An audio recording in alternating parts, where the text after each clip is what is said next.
The warthog has failed, and while losing an arm is horrible, he may be even more devastated to watch the god of the hunt give his quarry to someone else.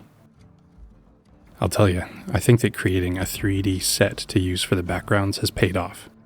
It's not perfect, but it has absolutely done the job. It's great to be able to load up my model, render a background, and just start populating it with characters.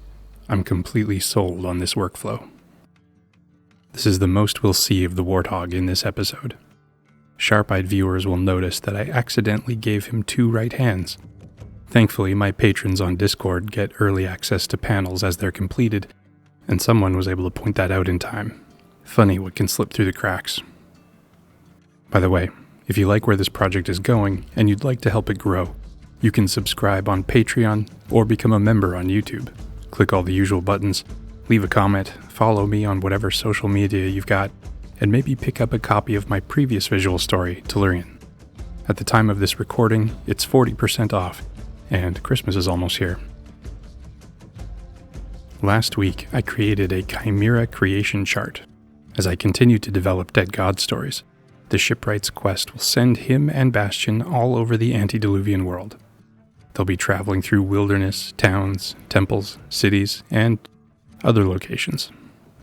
It should feel chaotic, dangerous, and splendid.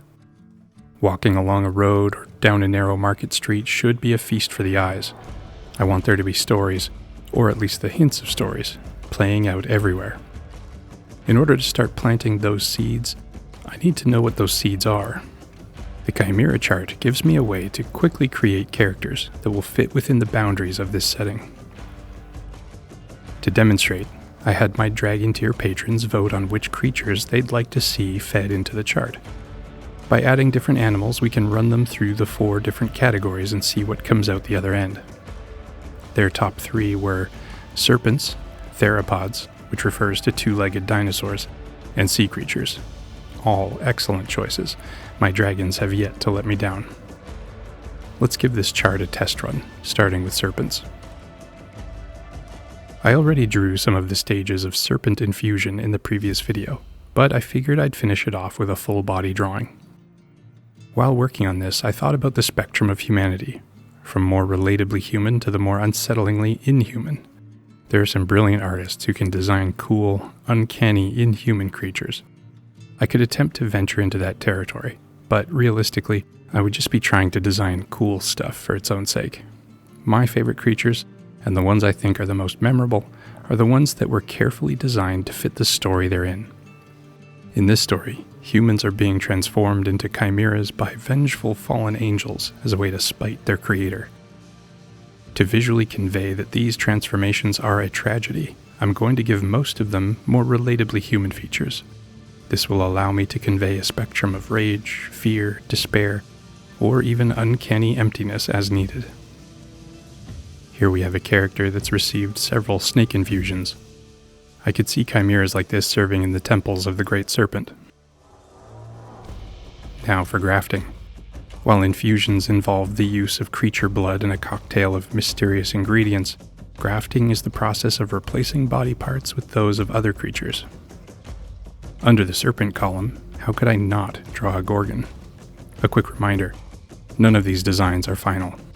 These are exploratory, a way to dump everything out on the table to see what works and what doesn't.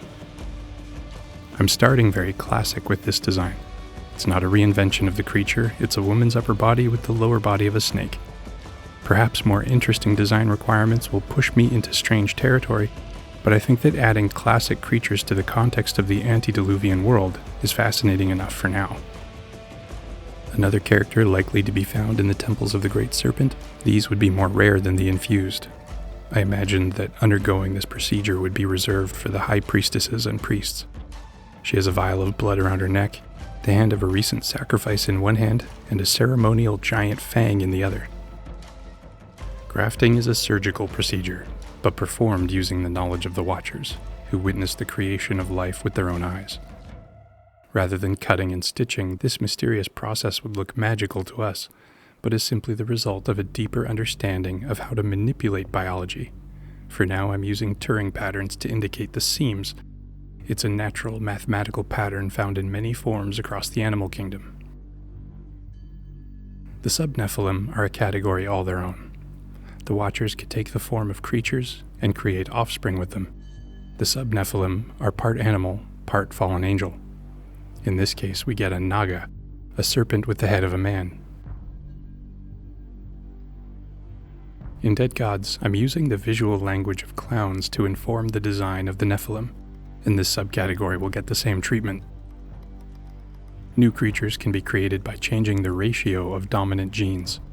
This creature leans more towards its serpent mother's side. A monster like this would likely be kept in the heart of a temple, like a nightmarish mascot, living off daily human sacrifices. While it can talk, it mostly just demands more sacrifices. The last row is creature hybrids. These chimeras do not include human or Watcher genes. If a powerful person with unlimited resources and pride wanted to protect something valuable, they could post guards, but trust is always an issue. Guards also don't make people poop themselves as soon as they see them. It's also the perfect opportunity to manufacture another affront towards creation. What if one serpent was actually lots of serpents? You get something like the Hydra. Severed or damaged heads are surgically replaced by new heads as needed. This has led to the belief that they can regrow them endlessly, when in reality they just have a lot of extra serpents handy. On to two-legged dinosaurs, the theropods. There's some overlap with serpents, as they're also reptilian, so the challenge was to see if I could differentiate them enough. For infusion, this gives us another classic lizard person, but I wanted him to look even more like a predator. He's got a muscular jaw for biting, large raptor-like eyes for spotting prey, his nose is flattened, nostrils stretched. This particular character has embraced some body modifications, with face piercings, including a false eye pierced through his brow and cheek, heavy subdermally anchored scales, as well as bars down his torso and thighs. At the overlap of theropods and grafting, I thought it would be a good opportunity to demonstrate that giants will undergo this process as well. Here, a giant has had his torso attached to the body of a Tyrannosaurus Rex, as if either of these creatures weren't terrifying enough.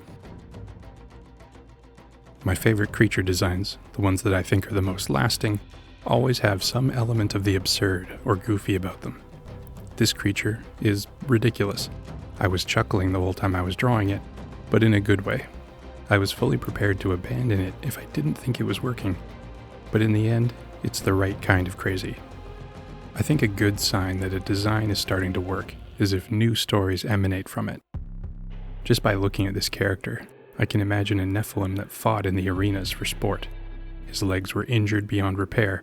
Rather than endure life as a nomadic spirit bound to the earth, he demanded that his dying legs be replaced by something more powerful and intimidating. His one goal? To get revenge on whoever embarrassed him in the Colosseum. This theropod sub-Nephilim is pretty simple. It's the offspring of a Watcher and a Spinosaurus. The effect is something you'd be tempted to call a were-spino, but that sounds mad, so don't call it that. After working on this drawing, and now reviewing it in the edit, I think I got the ratios wrong. I like it, but I think it leans too heavily on the creature side. It looks a bit too much like a Spinosaurus rearing up on its hind legs, drawn by someone who doesn't know a lot about Spinosaurus anatomy. A second attempt would be focused on dialing up the fallen angel genes, making it 25 to 40% more humanoid to make it look more unsettling. I kept this version in to round out the chart, but also because I do still like this drawing. I just think the design has clear room for revision. For the theropod creature hybrid, I started to bridge the gap with the next column, the sea. Here, we have a goblin shark with theropod limbs, which immediately turns into, I guess you could call it a goblin. You can imagine these creations to be terrifying watchdogs patrolling the coastline. Anything that attempts to escape them by fleeing to dry ground will immediately sink into despair. One of the consequences of hubristic chimera creation is that there are unavoidable weaknesses. The creator's designs are elegant and well balanced. When you chaotically mix and match pieces, you also lose that balance. These monsters can take advantage of their prey's surprise, but they can't be out of the water for long. Those who run instead of freeze will likely survive their encounter. While attempts are made to improve them, oftentimes these hybrid creatures are constructed simply to show off. Again, you can see where I used a Turing pattern to indicate roughly where the theropod parts and the shark parts were attached. The shark was a nice segue into the last creature column for this week, the sea. Just to rip this band-aid off right away, I didn't use the opportunity to draw a mermaid. It feels like the most obvious place for it, but in this setting, mermaids are something else entirely. One day I may feature them in a video, but it'll make everyone sad, so we'll save it for a more opportune time. In the meantime, here we have a person infused with the genetics of a fish. Fins, gills, scales. She's acquired a host of advantageous seafaring features. I also made her a pirate because I can do what I want. She's reached a level of infusion where her features are strange, but they have a certain appeal. This would be by design. Humans are made in the image of God. The Watchers, out of spite, want to twist and disfigure that image in any way they can. Infusion is designed to look appealing. This is a dangerous world, and people would be looking for any advantage they could get. If they see these chimeras succeeding and looking at least interesting, they'll collect sufficient sacrifices to pay for it themselves. However, it often doesn't end here. The more you endure, the further from humanity you go. While this represents the early to middle stages, as it advances, you'd start to get something that looks a little more Innsmouth. This is where you'd usually insert mermaids, but as I said, those are in a completely different category from chimeras. Since we have Nephilim, we'll have to cover mermaids eventually, but not just yet. Instead, this guy had himself grafted to a giant lobster because it's fun. That said, the line of too far can still be crossed. I thought it would be even stranger if he had some crustacean eyes grafted on. I drew it, but the longer I stared at it, the less I liked it. There's strange and then there's repulsive. Despite their origins, I still want there to be some appeal in these characters, so I made sure to change them before the end. For the oceanic sub-Nephilim, I thought about sea gods. Of course, Dagon comes to mind immediately. I like the classic story that an ocean-based town worships a mysterious creature that lives in the water. They have their carved images of it, but they're abstractions, and none of them actually do it justice. For this version of Dagon, I created a half-watcher, half-eel. Its face is in the wrong place. This provides the terrifying, stretched-looking mouth. It also opens up opportunities to have a reasonably sized head peering above the surface, while its massive body lurks in the dark water below. Its angelic genes have also led to arms sprouting down the length of its body. Rather than draw its entire length, I implied that it's emerging from some horrible crack in the watery depths. For its color palette, I referenced eels with spotted patterns. They fit the Nephilim clown motif well. Lastly, for this creature hybrid, I wanted to design something that was pure vandalism. An attempt to create something wretched, just for the malevolent glee of it. It's the bioengineering equivalent of carving obscenities on a bathroom stall.